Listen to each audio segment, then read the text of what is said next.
Ako nga pala ulit si Jack. Nagpupursiging matuto. Magtato. Ayoko madaliin pero ayoko rin masyado matagalan. Dahil may mga nagtatanong na kung kailan ko sisimulan. Ang tusok ng karayom, maliit man ito o malaki. Ang nais ko, kaya mong ipagmalaki. Yung tipong sinong gumawa niyan. Saan mong lugar pinalikha? Ang tattoo mo, pwede mo ba kaming samahan?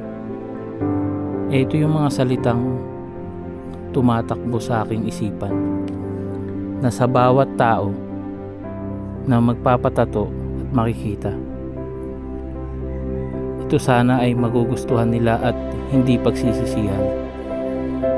Tulad na lang ng paniniwala kong may anghel sa kalangitan na bawat tao sa mundo ay ginagabayan. Kaya naman ito ang naisip kong sunod na iguhit. Medyo may kahirapan pero kinaya naman. Ganun naman talaga dapat, tulad sa paglutas ng problema o paghahanap ng solusyon. Huwag mong tigilan para wala tayong pagsisihan na hindi man lang natin sinubukan. Natatandaan ko pa nung kabataan ko. Nagmamadali akong magpunta sa paaralan. Sabi ng mahal kong inay, mag-ingat ka sa pagtawid ha. Tumingin ka sa... Hindi ko na natapos yung sasabihin niya. Tumakbo na agad ako. Di ko na tinapos. Dahil mahuhuli na ako sa eskwelahan. Nung nasa tabi na ako ng highway, bigla na sana akong tatawid pero may nakita akong nag-aaway sa kabilang kalsada. Napaisip ako, ano ba naman yun? Ang aga-aga may awayan. Naku, naalala ko, late na nga pala ako. Patawid na ako nang may biglang mabilis na pampasaherong jeep. Nasigawan pa ako ng driver dahil muntik na akong mahagip.